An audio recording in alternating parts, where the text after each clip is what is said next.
places to be with us, some from different areas quite a few miles away. I know that the congregation at Fayetteville Road has discontinued their service tonight for that very reason, and we certainly appreciate that, and glad to see all of you who've come to be with us. We have one tonight here from Wedowee, too, that we are glad to come from that long distance away. So for your presence and for your continued interest in the Lord's Word and the study we're having, we are certainly delighted. I know that some of you have not been here yet before, and some of you have been but missed the last night or two. I'd like to briefly review what we're talking about in the book of Revelation. Revelation, as we discussed earlier, is a word that comes from a Greek word which means the revealing of what has been hid. Now, these things have been hid to the human race from the time of beginning of creation. But God knew these things would occur, and so He has revealed them to us now finally through His Son Jesus, who gave these words to John, who in turn writes these words for our benefit. So these things are for our benefit, and we are thankful that we can look into them and see what God had in mind.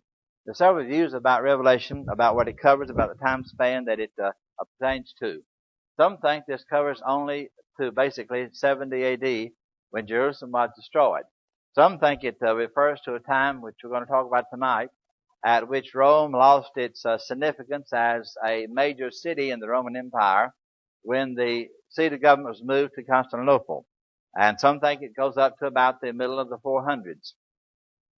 Then there are those such as myself who feels like that the book of Revelation is simply an unfolding of it now 2,000 years of history. And when the Bible spoke about in Revelation chapter 1 verse 10, the Lord's day, we can put that in other words and speak about the day of the Lord. We talk about Abraham's day. We talk about my grandfather's day. We talk about our day. We talk about the era of time in which we live. And the Lord's day, spoken of here in Revelation, I feel like, simply means the unfolding of the Christian age before it ever occurred. And that's what prophecy is. Prophecy is a revealing of history before history ever took place. And then history is a record of what took place, so history interprets Revelation. To me, it's very, very simple. And what we need to know is history so that we might be able to allow history to be the key that unlocks the mysteries of Revelation. We mentioned last night, too, that the Bible in many, many places, including Revelation, speaks in terms of signs and symbols and things of that kind. And we explained last night that that's not really anything to worry about, even though sometimes we don't understand those. And the reason why is because today we use the same type of expression ourselves. We may not realize we do because we understand what we're talking about. It's all around us. We see it every day. And it's so commonplace to us that we don't recognize it when we see it in the Bible. Let me explain that to you. As I explained last night, if you drove here on the automobile, there's something on your dash that is so common to you that it really is not a question in your mind. Let me give one example of it. There's something on your dash that when you turn your key on, it looks like a little oil can. And it is. There's a little drop of oil coming from it. Now, it doesn't say OIL, but it tells you the pressure there of your oil in your engine. Or it gives you a red light if it's not proper. There's something there, too, that shows you something that's over hot and too hot. And so that's your temperature in your car. There's something on your dash that is from a very small beginning, and it widens and gets a lot bigger and bigger and bigger on your radio. That means your volume, when it's on the very small part of that little sign there, shows you that it's very quiet. But as you turn your volume up, you get louder and louder and louder and louder because the little lines go wider and wider. Now, that's nothing in the world but a symbol, and they don't say loud or soft. But that's a symbol that shows you that your radio can be tuned either louder or softer. Now, we have so many things like that. We mentioned a road sign last night, and a number of other signs that play. For example, as you came over here, you followed a yellow line on the highway. And those lines are spaced apart, one after the other, by a break in the paint, and then you have asphalt. Then another little space of yellow, then another little space of yellow, another little space of yellow, all divided by asphalt. But all along, there's a solid line next to these little spaces of yellow. That means you can't pass. Now, there's no sign there that says you can't pass, but you know that's what it means. That's just a symbol. So we have all kinds of symbols all around us. So when we see symbols in the New Testament, don't worry about saying there's something I can't understand. You can't understand it. but it must be put in the context of what's under consideration, and it must be in the context also of the sequence of history as history unfolds. In other words, the book of Revelation really starts at the beginning of the Lord's church in 30 AD and just unfolds through history of the various stages through which the Lord's church is going to go. We showed last night that the 7 churches of Asia really were 7 real churches. But there were actually 9 churches there. Not 7 only, there were 9 in the same area. You have Colossae down next to Laodicea, and you have Troas way up in the north. Now, those 2 churches left out. Why? Is God not concerned about them? No, it's not it. Were they not important? No, that's not it either. You have a whole book written to Colossae. We find in Acts chapter 20, verse 7 about Paul meeting with the church at Troas. And so we have several references to places just like this. But the Lord didn't need but 7 because 7 is a symbol that shows completeness. Now notice, if you would, we didn't say this last night, but if you look at Revelation chapter 1, and you'll notice that there were 7 sevens mentioned to begin with. And all through Revelation, you're going to find a repetition of 7 sevens. 7 is simply a number of completeness. So he takes 7 churches, symbolic of problems and things that existed back then, talks about their needs, but then he projects this as 7 distinct periods of time in the Christian age through which the church is going to go. Now, first of all, there was a church where there was growth and there was prosperity. And then there began to be persecution along the time of the church of Smyrna. And then in Pergamos there began to be a falling away and a drift from the truth. And there was early corruption by the time of Thyatira. And then we come to the time of Sardis, and the church began to split apart into sectarianism and to various groups that clashed one with another. However, God saw fit at that later time, we're going to talk about it later on, about Sunday morning, maybe Saturday night, we'll get part of it, about the church returning to the ancient order as it was over here in the beginning, where God was pleased with it. And then, again, we have a drift into compromise and indifference in the condition we have in the world today, spoken of as the church era of Laodicea. So those 7 churches were real 7 churches, but also they were symbolic of 7 distinct periods of time through which the Lord's church was going to go in all history. Now, in order to hasten what we're going to say and get to a conclusion very quickly, if you want to look and find out where we are today, I think we're right here. And we're going to talk about that and show how close we are to the end. But don't expect me to tell you when the end's going to come. I don't know. So don't expect that at all. But we are right over here, and we can pinpoint that and prove that's where we are. How long the Lord's going to allow the world to last, I don't know. But we've come through these stages until now we're in that Laodicean era of time. We mentioned in chapter 1 and chapter 2 and 3 these matters I just referred to. And then chapters 4 and 5 tell us of a great throne scene where you have God sitting on the throne, his son Jesus on his right hand. And there's gathered before him the 24 elders, which we showed. 12 were of the Old Testament to represent the 12 patriarchs, and 12 representing the 12 apostles, showing God's plans and purposes were for all peoples of all times, both Old Testament and New Testament. And they take their crowns and put them before the Lord, showing their humility, and that God in Christ would receive the glory and the honor and the praise. Now, on the latter part of these last 2 chapters, 4 and 5, we find that there was a sealed book. Not a book as we know it, but a scroll. And this scroll, as it began to be rolled up, as it was being written, had seals put on it. Now, seals back in those times could be several things, but basically it was wax. You take warm wax, you drop it into these pages, and it seals that book. And you can't read what's in there unless you break that seal. They used to seal envelopes the same way. So you continue to turn this scroll and seal it until finally there are 7 seals on it. Now that book was brought forward and nobody could open it. So John was very perturbed because here's a book that says something, apparently, but he doesn't know what it says. It doesn't do anybody any good at all if you can't read what's in the book. And so all of a sudden there's a lamb that comes forward. Of course, that's Christ. It shows he was a slain lamb. And this slain lamb, Jesus Christ, is going to come forward. He's going to now break these seals and reveal to us what was in that book. And that's where we turn now to chapter 6. So in chapter 6, we begin to unfold that book with Christ doing the work of it and to reveal to us what he's talking about. Again, now notice, many things in the book of Revelation are spoken of in symbolic language, in symbol language, in sign language, and there are several reasons for this. And sometimes people wonder about it, and they They say, why didn't the Lord just tell us things without us having to stumble over and wonder about these things that are written? Well, there's some very good reasons why the Lord didn't do that. For one thing, this book was written during a time at which there was going to be extreme difficulty and persecution. And if these things had been so evident that we could have the names of certain Caesars or certain rulers or certain nations or certain dates, it'd be so evident that God's people would be exposed. And they could very easily run into all kind of trouble if these things were known. But they're written in language that cannot be understood, and the time comes for them to be understood. And then as time unfolded and these men appeared, we know who they are and what the situation is. So God many times hides things on purpose until the time comes for them to be known. Very wisely, that's so. I don't mean to scare you, but just to give you a very vivid explanation of what I'm saying. God knows when you're going to die.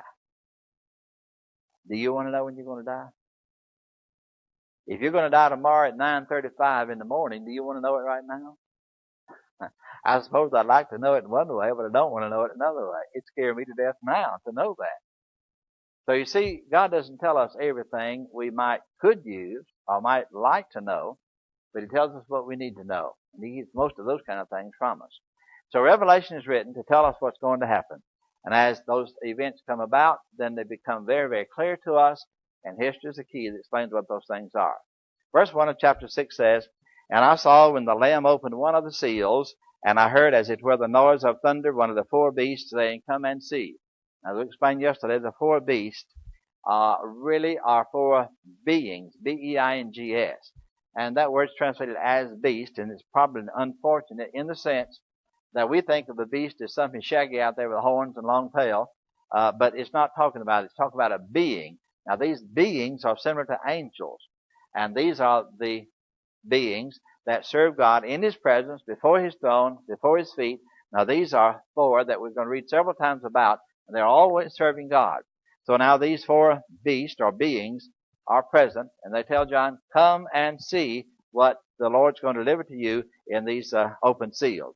And I saw and behold a white horse, and he that sat on him had a bow, and a crown was given unto him, and he went forth conquering and to conquer. Now, in the book of Revelation later on, we're going to read about another white horse. Now, on this white horse, there's a rider who's Jesus Christ. But this I don't think is Jesus Christ. So when you read of one white horse, don't confuse it with another white horse. Or when you read of one beast, don't recognize it as the same as another beast. Most of the time, these things are distinguished. But in this particular case, we don't have here Jesus pictured, but we do have a bow, and we have a crown given to someone there, and he's conquering. Now, this can refer to Christ and Christianity in the sense, if you want to, that during this period of time, during the early days of the church, the Lord's church was spread. In fact, in the book of Acts, we find in chapter 7 that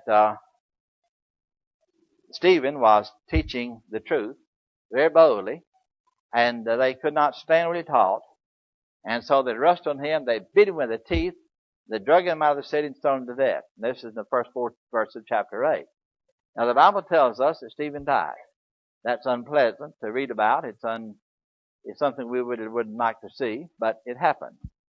And it was to an advantage, though. Because you see, by means of this persecution that began there, the Lord's church now began to spread. It had not spread before. It had stayed right in Jerusalem, right around Jerusalem. It had not gone beyond the borders of Jerusalem. It had stayed there. The church increased with numbers probably into the literally thousands there. And I think we can prove that. Because the Bible mentions 5,000 men, then it mentions multitudes more. So there were thousands of Christians in Jerusalem doing nothing, so to speak, to spread the truth like Christ had taught in Matthew 28, to go into all the world and preach the gospel to every creature. But they were not doing that. And so by means of the persecution, then the next verse tells us the disciples were scattered abroad and went everywhere preaching the truth. We notice then they went to Gaza, they went to Antioch, they went then unto the coast of Joppa. We notice them going not long after that to Turkey, and then to Greece, then up to Europe in the northern part of Greece before they got to Greece, over to Rome. Paul took the message to the island of Malta, and we found evidence when we were there several years ago in England of the gospel having reached there in the 1st century. So you see, they began to spread the truth everywhere in that early first century. So it seems to me that we're talking about, yes, the truth of the gospel spread during that time, but why? Well, because there was not persecution yet, to a great extent. The persecution from Rome came in the next seal. But here was prosperity. At this particular time, Rome had reached its very height of prosperity of all times. At this particular time, Rome now had reached the very peak of its perfection. This was during a time when there were three Caesars, three emperors, who were very, very capable. They were very kind and very progressive, and you read of them in a very favorable way. One of those was Nerva. The next was Trajan. We read of him today in the museum. And then another one was Antonius. Now, these were three of the emperors that were very kind, so to speak, and they were progressive. And Rome at this time, during this first century, extended its borders up to the northern part of England, that far. We've been there to see the wall that was built there. And that wall's still there. Some of it's still there. And you can see where they divided it from the northern tribes in the Scotland between those in the southern part of England. So that wall still stands today to mark the fact they had gone that far in the first century. Then they have other walls in Europe as well. In Germany, not long ago, a few days ago, I was told about the wall there that was built by the Caesars. So they had extended their territory far beyond what it had before. This is the time of prosperity. So I think we can see then that the time of the first horse here, the white horse, is a time of prosperity, and the church also spread during that particular period of time as God intended for it to be. Not in Jerusalem. There was persecution there. The persecution caused it to spread. Then verse 2 tells us, as we go still further, verse 3 tells us, and when he had opened the second seal, I heard the second beast say, Come and see. And there went out another horse that was red, and power was given to him to set thereon to take peace from the earth. See, there was peace, there's prosperity, and that goes along with peace. But then what happens after that? If you take away peace, what do you have? Now, the white horse represented peace and prosperity. Now, the red horse, as you might very well assume, means blood. Now, you might wonder how we take the liberty to tell what these colors mean. Well, the reason why is because you're going to see just a moment he tells us that the fourth horse has a certain color and what it means. So with that in mind, we back into these other meanings. So let's allow that red horse, as it should be, to be one that denotes that there is peace taken from the earth and that they should kill one another, and there was given to him a great sword. So you see, the red horse represents death that comes from being peace removed. And then the fifth verse says, when he had opened the third seal. So the second seal then pictures to us the time of bloodshed, and sure enough, this is the time we're talking about, at which there was all kind of upheaval in the Roman Empire. At this particular time, where this great sword was issued, it's a period of time of about 180 AD until 284. So during this period of time of 104 years, 180 to 284, during this 104 years, there were 52 men who tried to become Caesar or emperor. 52 men in 104 years. Now, of all those 52, there was only 2 men of those who died a natural death. Every one of the others were either killed or assassinated, or in some way something happened to them unnaturally. Only 2 died a natural death. You can see then the internal bloodshed that was taking place in the area of Rome and those in the leading positions of it. There was at this time also a man whose name was Commodus. He was a very well-known tyrant, and he was one who pictures a great deal having to do with this trouble in Rome at that particular time. And then in the next seal, we find that they are. John is also told again to come and see, verse 5. And I beheld, and lo, a black horse. Now, if they have the white horse representing prosperity and the red horse representing bloodshed, the black horse then, no doubt, would symbol something that comes as a consequence of peace being taken away, of bloodshed coming on the scene, and all kind of uprising, which would mean that people are going to be in want and hunger and famine. That's precisely what happened during that period of time. And he that sat on him had a pair of balances in his hand. Now, when you think in terms of balance, what do you think about? I was in the banking business for a long time, and I know that on Several years ago, we had an occasion in Birmingham to have several people want to study the Bible every day. So we got permission from the bank to have a certain room set aside. We meet about 7:30 there every morning, 7:15, 7:30. We had a number of people, had sometimes 50 people there studying the Bible with us in the mornings. And we'd have different people doing the speaking. I do some, and different ones that speak as well. Now we had one man there who was a black man, very, very big man, had a beard, and he was just a fine man. You just loved him to know him, like an old slave, big, quiet, humble, but he was just a fine man. Everybody loved him. So one day he was talking. He said, "Now here's how it's going to be." He said, "The Lord's got a big old scale up there." He says, "Now on one side he has a pan over here, and a pan over here on the other side." He says, "One's for your good deeds, one's for your bad deeds." He says, "Now if your good deeds outweigh your bad deeds, you're going to go to heaven. And if your bad deeds outweigh the good deeds, you're going to go to hell." That's the way you put it. I don't think he gave chapter and verse because the Bible doesn't teach that. But anyway, that's his idea of a scale. Now, that's the kind of scale we're talking about, sure enough. You have a scale which has an arm on each side, and it has a pan on it. So when you put something in this side, and you put something in this side, and the balance, you know they weigh the same thing. Now, that's precisely what we're talking about, something that weighs. But the reason why is because you weigh when things get scarce, as well as to find out how much things are worth. When things get very scarce, you want to be sure you don't waste something. That's what we're talking about here. Let's see if we can read just a moment, see what he talks about as we continue reading it in verse 6. "I heard the voice in the midst of the fourth beast say, A measure of wheat for a penny, and 3 measures of barley for a penny, and see that thou hurt not the oil and the wine." So here we have a measure of the food, because we have prosperity, peace taken away, followed in by bloodshed, now followed by famine and want because of lack of food, and things would be a consequence of this kind of decrease in prosperity. Now, I don't have time to read it now, but if you'd like to, I wish you would do so. We have a passage in Ezekiel chapter 4, verses 16 and 17 that say exactly what we just said. It shows there a matter of balances being used to weigh and how scarce things were. I just don't have time to read that right now to you because our time is limited tonight. Then we continue on in verse 7 and 8. "And when he had opened the fourth seal, I heard the voice of the fourth beast say, Come and see. And I looked, and behold, a pale horse." Now here's a horse that is pale in color, but what does that mean? Well, he tells us. "And his name that sat on him was Death." So as you see, death is pale. Then you find then that black is famine. You find that red is bloodshed, and white was prosperity. And these are precisely the things that took place during that particular time in Rome's history. So we know we're right on that because world history backs us up as we look at world history to sustain that. Then it says, "And hail followed with him." Now hail here, H-E-L-L, is from the Greek word Hades. Hades simply means the place where the dead spirits go and are reserved. This is not eternal hell, Gehenna hell, but it's the place where dead persons go. So it mentions here that death and hell followed him.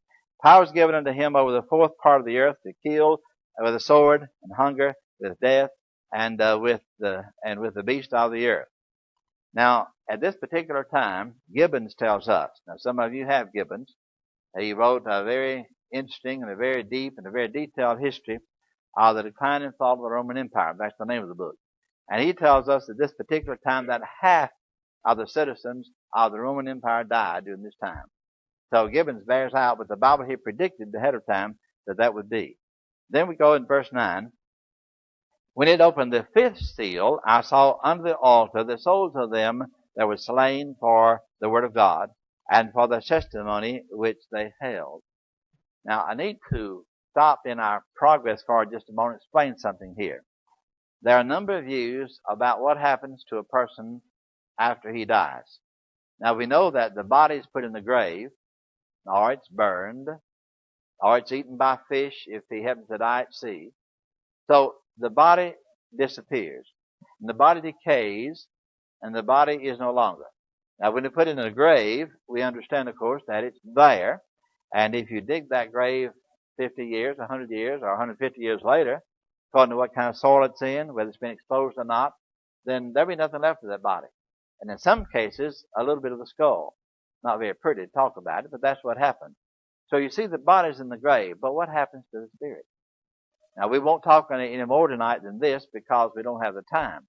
But the spirit of those who are righteous go to and I started to call it a place, and I will, because I don't have any better word than that. They go to a situation where they are separated from the unrighteous, and here's what we're talking about.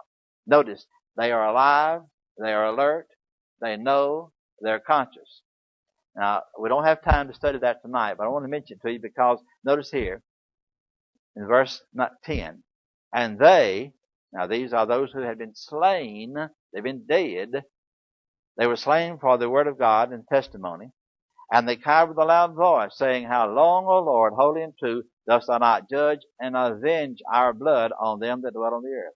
So see, these people are dead, and these are saints. These are those who have been killed because of Christ, but they can reason, they can talk, they can understand. They understand enough to say, Lord, how long are you going to put up with this? So from this very verse, and I know we're talking about symbolic language, we're talking about things have to do with prophecy, but here we do find that these people who are dead are speaking to the Lord and saying, How long? So they were not unconscious. We'll talk about that some other time if you want to, much, much more in detail. But when you die, your body goes to the grave, but your spirit goes to be in the hands of Almighty God. Not eternal heaven, but in a place where God is able to know that you're there, and you're able to know also that you are. Then we go further in verse 11. White robes were given unto every one of them, and it was said unto them that they should rest yet for a little season. Why did he say this to them if they were unconscious? Why did he say this to them if they couldn't hear and understand? He said, You wait a little while until their fellow servants also and their brethren that should be killed as they were should be fulfilled.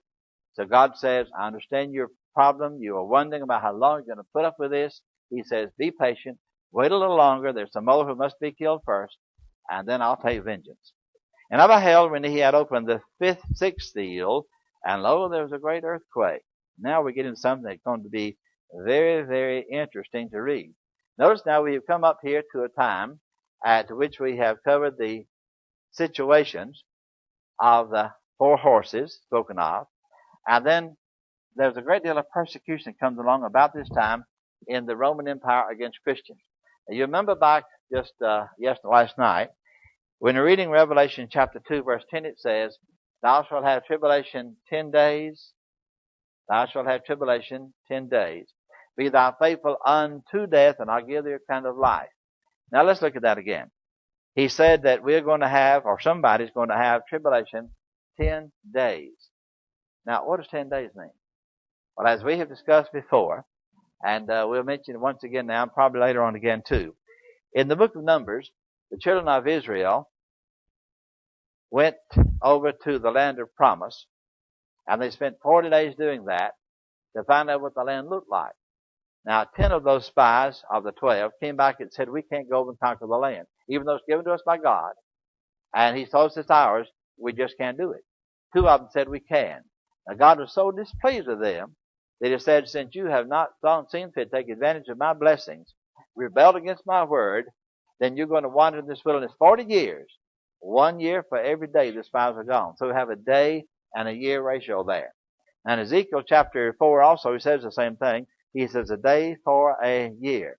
So many times in prophecy we find that 1 day spoken of is for a year in actual time. Now notice, you'll have tribulation 10 days. So if we let a day represent a year, that was 10 years. Now there came on the scene at this time an emperor whose name was Diocletian.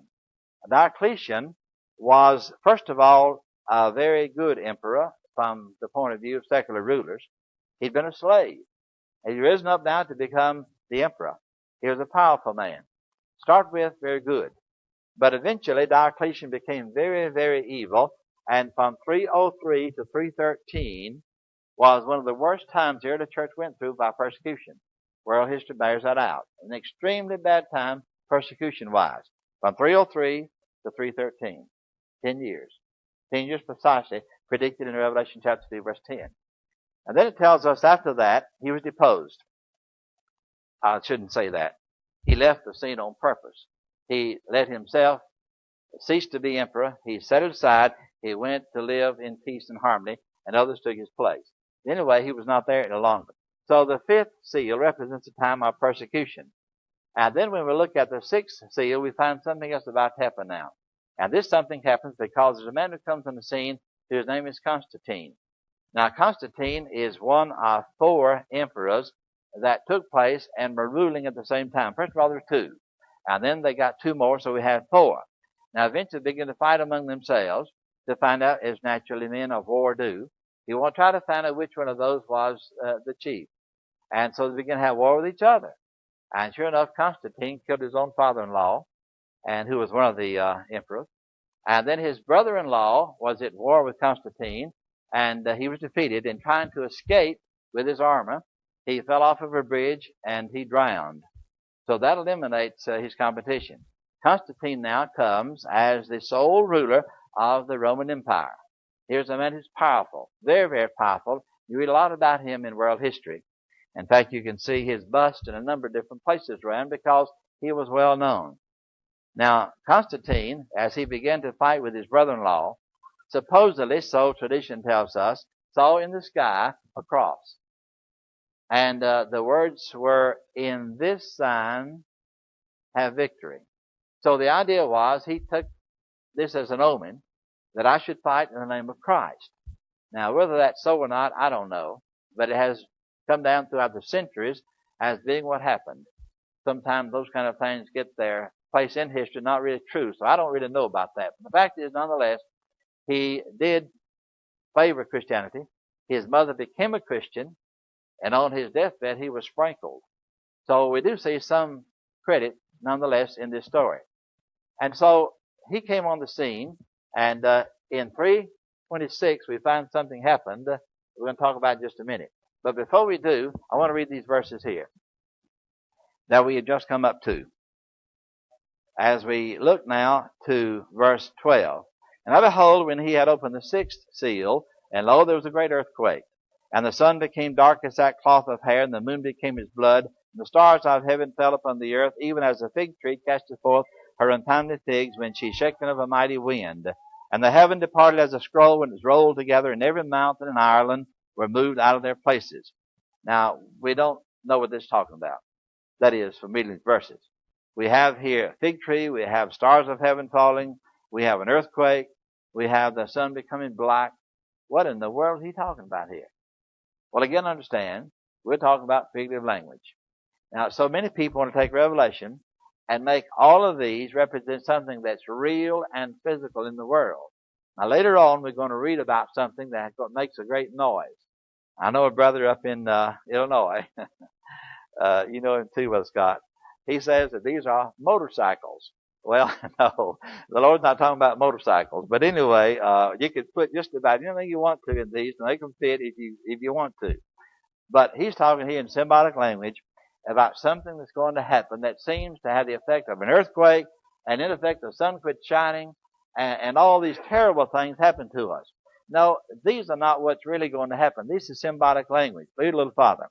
And the kings of the earth, and the great men, the rich men, and the chief captains, and the mighty men, and every bondman, and every free man, hid themselves in the dens and the rocks of the mountains, and said to the mountains and rocks, Fall on us, and hide us from the face of him that sitteth on the throne, and from the wrath of the Lamb. For the great day of his wrath is come, and who shall be able to stand? So it looks like we have something terrible that's going to happen. And we do see that. But let's take a look at what he's talking about. As I mentioned earlier, nothing in Revelation or Daniel should scare you, because none of these things is talking about a child of God. Not any of those. These are things that are written telling us what's going to happen to those who oppose God and who receive the brunt of God's wrath, but Christians are spared from these things. So don't be afraid of these things at all. This is what happened to the other side of life, to the evil side, where the devil has control, not to God's people. Now let me tell you why. At this particular time in world history, in 326, on the scene in Rome had been the succession of an empire that started way back in 750 BC. Now they had come on the scene in 168, as we discussed a day or two ago, and they had invaded Egypt. They'd taken Alexandria. They defeated the people who were left over from Alexander the Great, and they had now entered into Jerusalem. So they are the conquerors of the world. And as I mentioned just a moment ago, they spread all the way up into northern Germany. They spread all the way into England and other places as well. So Rome now has had a vast territory, always ruled from Rome. However, Rome feels their importance and have been feeling their importance for quite some time, as we just seen, because it is a major city and a great city and a powerful city. All kind of history is in Rome. So take a look, if you would, a minute at Rome. Here's where that vast domain was ruled from, in Rome. However, way over here in Constantinople is where Constantine had been. He liked what he saw. Constantine was impressed by the area over here in Constantinople, just across the waters from Turkey. And so he decided what he would do, being emperor, being the powerful one he was going to move the seat of government from Rome to Constantinople, and that's exactly what he did. Now, the name of it was not Constantinople. The name of it was Adrianople. I wonder where he got the name Constantinople. Have any idea? Constantine named it after himself. So Adrianople becomes Constantinople, and now Istanbul, as you probably know. So he moved the seat of government from Rome all the way over here. Now, what you have just read about in Revelation is simply this. The people of Rome, who have hotels, places of business, restaurants, seaports, ships, all these kind of things that they have had and owned and had profited from for hundreds of years, all of a sudden, it's dashed. It's not worth anything. Why? Because the government's moved way over yonder to the east in Constantinople. Now let me describe that to you, if I can, another way. Let's suppose that our government decided that being in Washington, D.C. is a little bit too much exposed to the coastline. And so what we want to do is take that great city, which has a lot of history and all kind of museums and all kind of things that we have enjoyed for for 2.5 centuries, many things that we have looked to Washington for. Let's suppose now we take Washington, as it were, and move it out to the middle of Kansas, right in the middle of our nation. Now, that makes sense, doesn't it? Instead of being on one coast, it's in the middle of our nation. It's more central located. There's less chance for invasion to harm Washington there than it would be on the seacoast. So let's just move the capital over to Kansas. Would you be in favor of that? Well, let me tell you, it won't matter to you and me, because we're not up there anyway. But all those people in Washington, the hotel owners, the restaurant owners, the land there, those who have all kind of tour services, the museum employees, if all those people lost their jobs all of a sudden because Washington shut down, it'd be a catastrophe. That's exactly what you're reading here. It's not God's people being suffering. It's the people around Rome who've been so wicked and so vile throughout the centuries and now have persecuted Christianity. They're the ones suffering the brunt of all this. So you see, these things are not against Christians. After all, it's simply signifying the fact that here in this 6th vial, in 326, Rome is moved as the capital to Constantinople. So the Roman Empire is split in two as far as the capital is concerned, and the city of Rome now begins to go downhill, as we'll see very shortly. So that's what we see here in the 7 seals. Now, in the meantime, in 337, Constantine dies. And that's the reason I have that date there, because we've come to an end of that realm at the death of Constantine. The Bible doesn't say that, of course, but history tells us that he died at that time. Now, we turn to chapter 7. By the way, if you look at the bottom of the board, you'll see where we are. We've been talking about chapters 4 and 5, and then chapter 6, now chapter 7, and then later on chapter 8 and 9, and so on. So now we're going to turn to chapter 7.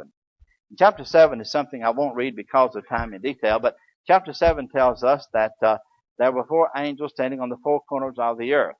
Now, all of a sudden, people back in ancient times said, see, the 4 corners of the earth signify the earth is flat. And so critics of the Bible for a number of decades now have said the Bible's wrong. The Bible's absolutely wrong because it talks about it being flat, the earth being flat, and not round like we know it is. We've proved the world's round. They've gone around it in all kind of airships, and we have proved from the time of Columbus and Magellan on down, and some who thought so before that time, that the world was round. And so when you read of the earth having 4 corners, critics of the Bible, of course, are very prone to say, we found a flaw in the Bible. Because those who wrote the Bible didn't realize the earth was round, so God, if he was God, had made a mistake. Well, of course, that's not the case at all, as you well know. And as you well know also, those who profess such things as that really have no argument at all, because the Bible tells us in very, very beautiful language that the earth is round. It doesn't tell us for a moment that it's flat. What he's saying here is simply this. He's talking about the four directions on the compass: north, east, south, and west. He's not talking about a flat plane. He's not talking about a table with four corners. He's simply using terms that we all know and all use in our compasses and on our maps. He's talking about the four cardinal directions. So let's don't criticize God unless we know what we're talking about. You see, there's an answer to all these things, and there's a beautiful answer to it if we'll only understand that God is not wrong and is absolutely right, and there's no way for man to outguess God and to make such mistakes as that and stand. In fact, as we lead a little farther, we notice here that there are four winds. This encompasses, of course, the entire world and all those things that relate to it in every direction. That in itself shows the direction, the cardinal directions. He says that the wind should not blow on the earth, nor on the sea, nor on the tree. And I saw another angel ascend from the east, having the seal of the living God, and cried with a loud voice to the four angels to whom it was given to hurt this earth and the sea. And he said, hurt not the earth, neither the sea, nor the trees, till, or as we would say, until we have sealed the servants of our God in our forehead. So something's about to happen. There's something else going to soon happen. It's going to be such a destruction and such a force coming that if God's church is not sealed, then it can be blown away with destruction coming on the scene. So chapter 7 tells us to seal the saints, give it a space of time, make sure they're sealed, they're nailed down, and they're battered to the point they won't be blown away with the wind that's about to come. And so we see the Lord's church sealed, as it says here. And I won't go in detail because, again, of time, but here he mentions 144,000. And our Jehovah's Witnesses, friends, take this to show that there are going to be 144,000 persons who are going to be allowed into heaven. Then there's going to be a great deal more that's going to live on this earth, which has been cleansed and remodeled, so that in eternity, 144,000 will be in heaven. All the rest of us will be on this earth, a revised earth. Now, they see that in this chapter. But let's see if we can read to you what it does really say. He talks here about sealing the servants, and he says in verse 4 that there are 144,000. But look at the last part of that verse 4. 144,000 of all the tribes of the children of Israel. He's not talking about people in general.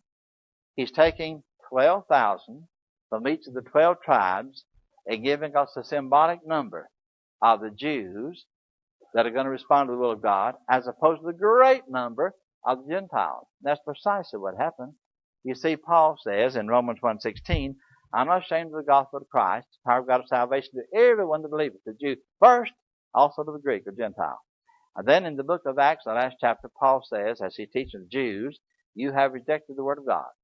And seeing you have rejected that word that came to you first, he said, we're going to turn to the Gentiles and they will hear. And sure enough, throughout history, the Gentile world has been much, much more prone to accept Jesus Christ than the Jews. So you have a limited number. He mentions an even number of all the 12 tribes, mattering 144,000, symbolic round number. He says a limited number of the Jews, but a greater number of the Gentiles who will accept Jesus Christ. That's all he's teaching here. Then he goes ahead and says, as we continue on in this chapter, verse 9, after this, after the 144,000 of the Jews, I beheld and lo, a great multitude which no man could number, of all nations and kindreds and people and tongues, stood before the throne and before the Lamb, clothed in white robes and palms in their hands, and cried with a loud voice, saying, salvation to our God, which sitteth upon the throne and unto the Lamb. So here we're not talking at all about there being a new earth in which we're going to have people live here when this earth is burned up and cleansed and purified and remodeled, and a certain limited number go to heaven. It doesn't say that at all. If you notice, he's talking about, first of all, the Jews, then he talks about the greater number of Gentiles, and salvation given to all of us, he said. It's so easy for us to read into the Bible something that's not there, and of course we certainly don't want to do that. As we turn then to the latter part of chapter 7, we notice now we start into another study in chapter 8, that talks about something else. We've talked about 7 seals. Now we're going to talk about 7 trumpets.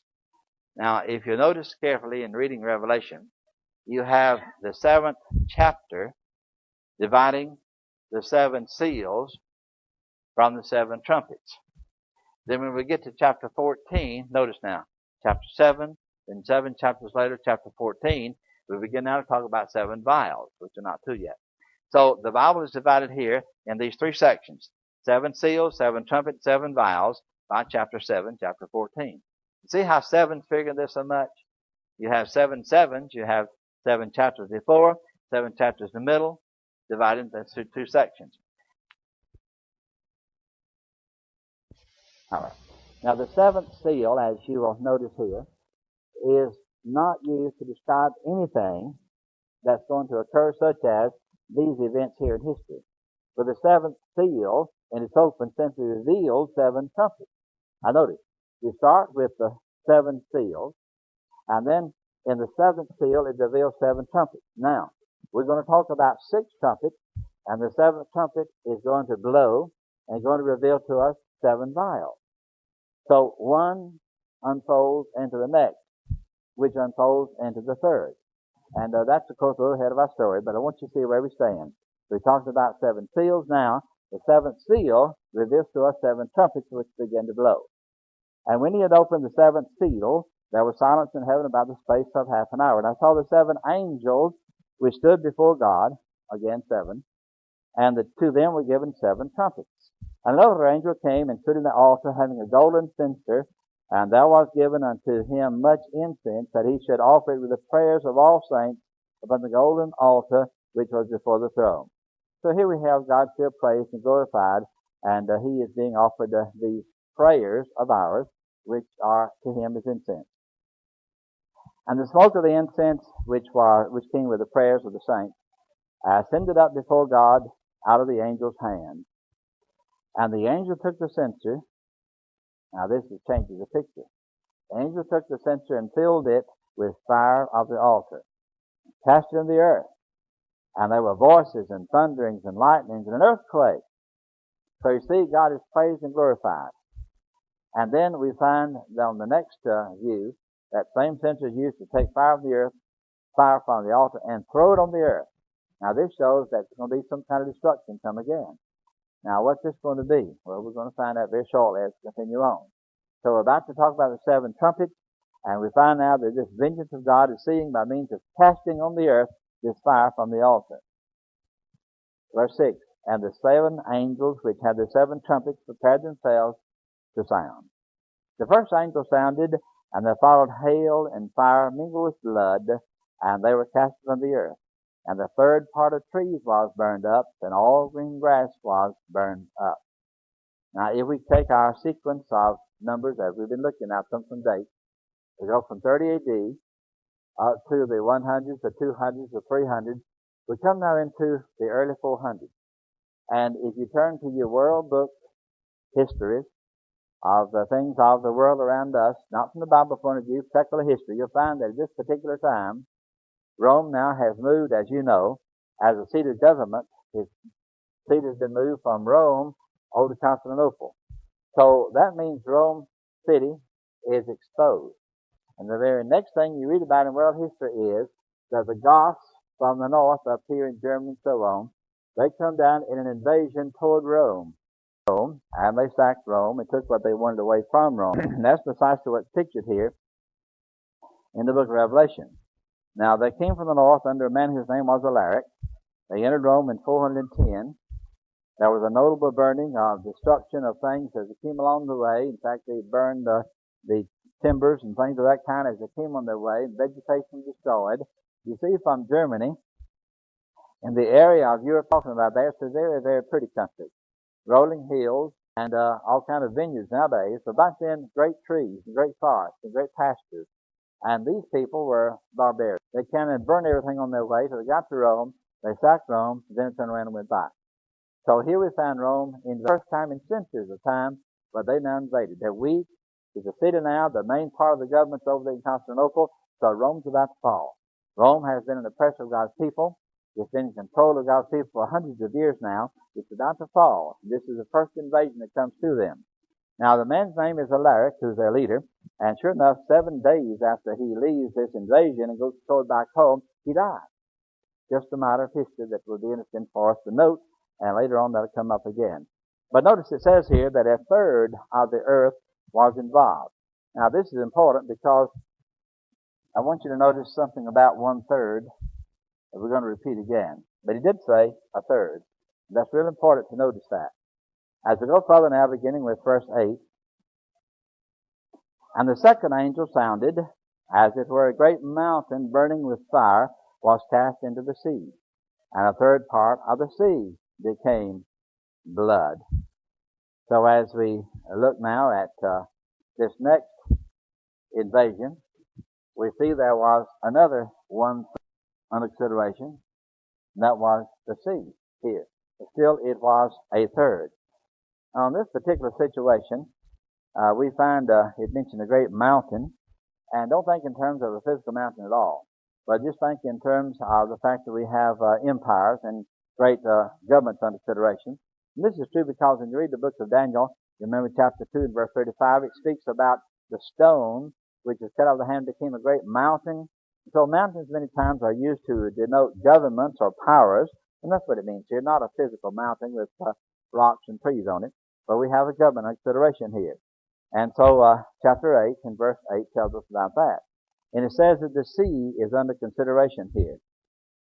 The sea creatures died. Verse 9, a third part of the creatures which were in the sea and had life died. A third part of the ships were destroyed. A third angel sounded, and we go to the next one now, verse 10. But verses 8 and 9 tell us that we having to do with the sea. Now, everything here talks about the sea. The earlier part talks about the verses before talks about the earth. Well, here we find some people coming from the north, and these people are called Vandals. Now, the Vandals are ones that we need to look at carefully because they came from way over in the east. They came through the middle part of Europe, and as they came down through, they crossed the Straits of Gibraltar, and having passed there, they came over to a place on the edge of North Africa called Carthage. And they stayed there for a period of time. If you look at the map, you can see what I'm talking about here. They left and crossed Straits of Gibraltar in 429, and they stayed there for a few years. And what they did while they were there was to build ships. Because you see, they came from the land, as we see here, but here they began to build ships. They could not approach Rome otherwise. And so from here they built ships, and then in 450 they went up across the Mediterranean Sea and attacked Rome from the river. So here we notice that the invasion to Rome this time was by means of the sea. First time by land, direct to Rome, and this time to Rome by means of the sea. This was in 455 that took place. The man's name who headed these people was called Genesic. And also these people were called the Vandals. Now they then sacked Rome and they went back. They didn't stay in Rome. Now you might wonder where the word vandalism came from. You have it now. These were called Vandals, and they committed vandalism, and that's where we get our word today from them. Now the Bible goes further now in verse 10. The angel sounded, and there fell a great star from heaven, burning as it were a lamp. It fell upon the third part of the rivers and upon the fountains of water. So notice again, we have a third mentioned. So we have 3/3 under consideration thus far. Now this next invasion is number 3. And these people came from way over in the east, somewhere we think in the area today we know of as Western China, up in that part of the world. They came across that desolate land and eventually came to the middle part of Europe, where they began to have battles with the Roman armies all up in the middle part of Europe on the rivers. And notice we had first of all the land, now we have the sea under consideration, now the rivers under consideration. And sure enough, these people that came by had all kinds of wars with the Romans on the rivers. Now the man's name who was the head of this army was Attila. And of course the people who came with him were called the Huns, as you may know from world history. They came from Central Asia. They had battles with the Romans at the Danube River. They went west, they crossed the Rhine River, and had battles there. Then they met the Roman army at the main river. They turned south and then met Italy, met the Roman army in Italy at the Po River, and came on down then and invaded Rome. And so as they came toward Rome, history tells us that they did not actually go into Rome because the bishop in Rome met them at the gate, as it were, and told them that it would be unwise for you to come into the city. And the reason why is because that there was an invader here a few years ago. Remember, we just read about him in the first invasion. And 7 days after he invaded Rome, he died. So there may be a curse if you come to the city. And so sure enough, he persuaded Attila not to come into the city. They took all kind of goods to him and gave them to him. He sacked Rome in that sense, but he turned around and left. So the point is then, of course, that he didn't actually destroy the city, but he took the goods from the city, turned around and went back over here into the eastern part of Europe to a place we know of today as the Danube River, and he established a nation we know of today as Hungary. So here we have Hungary established by the Huns, and Attila being the one who was the head of these people who did that. Now, history tells us something interesting, I think, about him. Tells us that he was buried. He was so well liked by his men, so favored by his men, that when he died, they decided to make a fitting memorial for him by stopping the flow of the Danube River, pushing its waters back and burying him in the bed of it, and then allowing the waters to come back over. So they were going to make that his tomb. That's what history says. However, I've talked with people who are from Hungary, and they say that's not true. Even though they know that world history books say that, they say it is true he was buried in a river, and I've heard this from different sources in Hungary, but they tell us it was in a river which is named Tisza, T-I-S-Z-A, rather than Danube. Frankly, I wasn't there, and I don't know. But these are the two stories. One said Danube, but they say from Hungary, and every Hungarian I've talked to says it's the Tisza River and not the Danube. But anyway, the point is he was buried in the river, but he attacked Rome, and of course returned with the victory and leaves Rome at its feet. Now, then verse 12 tells us, and the fourth angel sounded, and the third part of the sun was smitten. Now again, don't think in terms of the real sun up there beaming with its light on the earth, but this is spoken of as an illuminary, a man who is a prominent person, such as Attila, such as others we've read about. And it says here a third part of the moon. So now we have a third mentioned again. Now, that might be a little problem, because I don't know how you can have 4/3, do you? Now, you can have 3/3, but not 4/3. Yet the Bible says here we have 4/3. So, no doubt he's trying to tell us something here that's not real clear on the surface, and I think he is. You know, you can take an orange and you can cut it in 3 parts, and it makes a whole orange. You put it back together again. But if you cut it into 3 parts and make a whole orange, how can you have 4 parts? That's what we have here. We have 4 parts. But he always says there's 4/3. You can't have 4/3. You can only have 3/3. Is that right? Well, let's see. We'll go a little farther. The fourth angel sounded. The third part of the sun was smitten. The third part of the moon. The third part of the stars. So as the third part of them was darkened, and the day shone not for a third part of it, and the night likewise. Now we go a little farther, and we find that something occurs now in 476 that continues the invasions we've already had. And I beheld and heard an angel flying through the midst of heaven, saying with a loud voice, Woe, woe, woe. So we're about to get into something different now. So let's find out where we stand with this fourth invasion. At this particular time in 476, there was a man who came from the north. His name was Odessa. He was from the people called the Heruli people. Now these actually were people who belonged to Rome. In fact, he was a general in the Roman army. He's right up in the north, and he sees Rome weakened, brought to its knees. He sees how shattered it's been. He decides, I'll go down to Rome and I'll become the king myself. Sure enough, he does.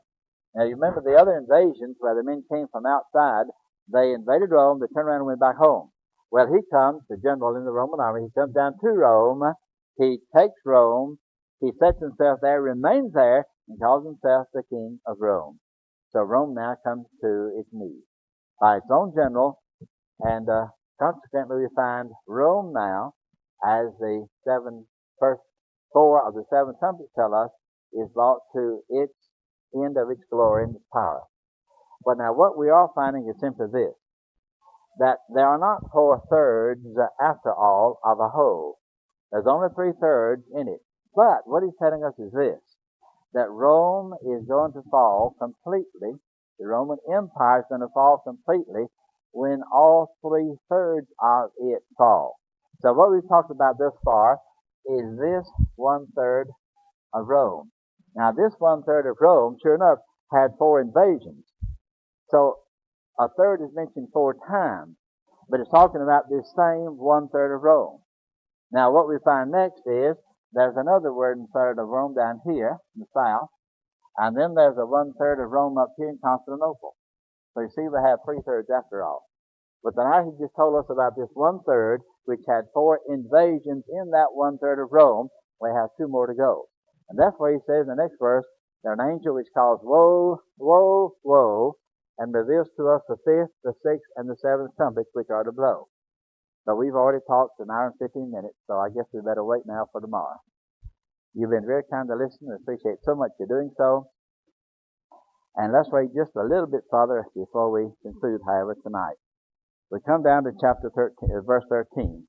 Now I beheld and heard an angel flying through the midst of heaven, saying with a loud voice, woe, woe, woe to the inhabitants of the earth by reason of the other voices of the trumpet of the 3 angels which are yet to sound.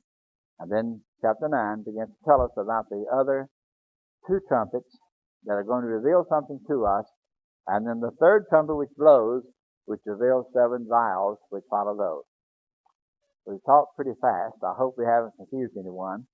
If there are some questions that you want to ask or some things I haven't made clear, feel free to stay all night with us if you want to talk. We'll be glad to do that.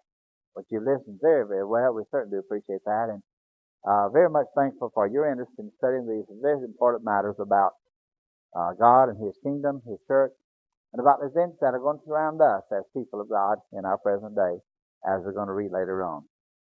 Again, thank you for coming. As we stand to sing this song of praise to our Almighty God and Father in heaven, should there be some way we can render to you or serve you spiritually, come forward and let us know. We'll be happy to do so. While we stand and while we sing.